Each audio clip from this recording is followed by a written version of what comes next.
Hi, my name is Mohammed, and I run the blog called Dental School Coach. Today, we're going to look at NYU Dentistry Supplemental. I want to basically give you some pointers so that you can fulfill and fill out this application without any problem. Without further ado, let me just jump right in and give you some pointers about the questions that NYU loves to ask. First of all, they're asking the first question, which is basically why NYU. Why do you want to come to NYU? How do you foresee NYU helping you achieve your goals?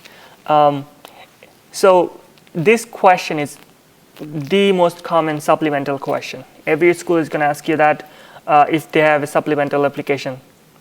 So be prepared to answer it for all the schools. Now go to their website, go to NYU website. You'll see 95% of the material, website material, are garbage, fluff, BS. It doesn't help you answer the question.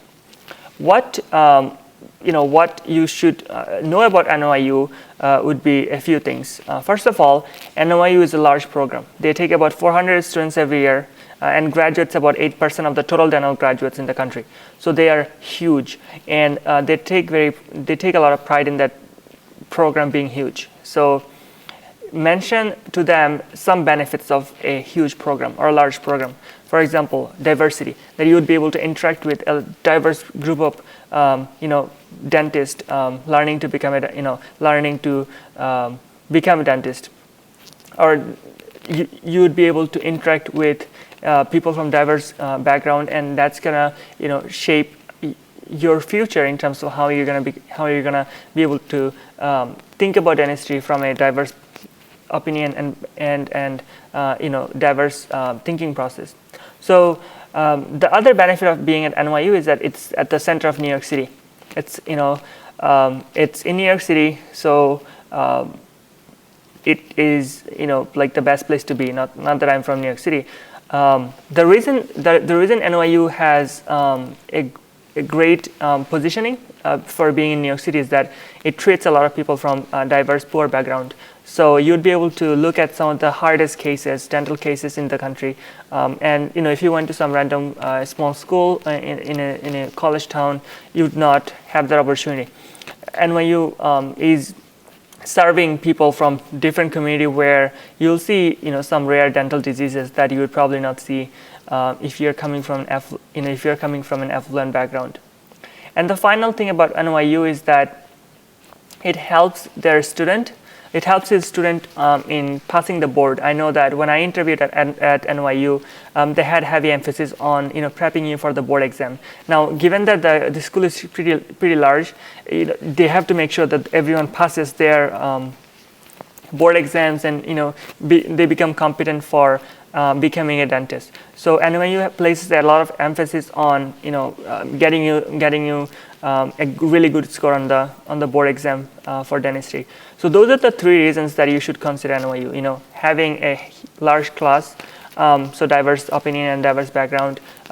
The second one being that it's at the center of New York City, so a really good opportunity for you to practice some of the great practice dentistry on some of the great communities in New York. And then finally that placing a heavy emphasis on getting you to the boards. The second one is that what accomplishments do you see or do you feel set you apart from other applicants? Now this is a tricky question. Penn asks the same question but in a different way. But the question at NYU is a bit challenging because they're asking you, they're not asking you what accomplishments are you really proud of. They're asking you what accomplishments set you apart from other candidates. So that's going to be very hard to answer for some people that consider themselves as we haven't done much. We are just average Joes trying to apply to dental school. So make sure that you have some sort of accomplishments written down before you start writing this. Writing an answer for this question. So some accomplishments could be number one, publishing a research article in a research journal. That's a huge achievement for an undergraduate. But if you don't have that, right, there are some other things you could talk about. For example, being on the dean's list, but that's generic in a sort. If you have accomplished some sort of award or certificate that's meaningful for dentistry as well as health profession, definitely mention that as an accomplishment. I know some people talk about their being involved with the community and winning some sort of award about on that, or being able to contribute to the betterment of a specific community. For example, if you're working with the underserved community and you have done significant amount of work on that, that can be considered as an accomplishment. So now, what is not considered as an accomplishment? Some people just talk about like generic stuff. I had really good GPA. That's going to set me apart. No, it's not going to set you apart, because everyone is coming up. Everyone is coming into the school with great GPA, great DAT score. So you need to make sure that something that you're talking to or something that you're putting down on an application is genuinely impressive. I know one of my students. She started a nonprofit in Iran, and she grew it to about to about serving 500 students, and which is pretty large, given that she's a woman working for female literacy in Iran, and it's a challenging environment. So that's definitely an accomplishment that you can talk about. Now, what if you don't have those kind of accomplishments? Don't think that you can't answer that, but I would rather have you think outside of the box. What have you done within the last 4 or 5 years that you feel proud about? And you just have to make sure that it's distinct about you. Getting into the dean's list, it's not distinct, because everyone gets into the dean's list that are coming to dental school. Many people have great GPA, so the GPA is not a unique factor. So make sure your accomplishment is something that you're proud of, and also it's setting you apart from other applicants. And finally, the last question, it says, tell us something about your undergraduate experience that you would change and why. First of all, this is a very tricky question. Let me give you some straightforward answer to this. Number one, if you are coming with a low GPA, low DAT score, then you could talk about that in the beginning, initially when you started college, you focus more on social activities and extracurricular activities, that you didn't have enough opportunity to emphasize on your academics. But slowly you learned to be better, and you learn to be more disciplined and start studying more, studying better. So in that way, you could say, I initially, even the first 2 years, I didn't do well, but I have an upward trend. You can talk about that.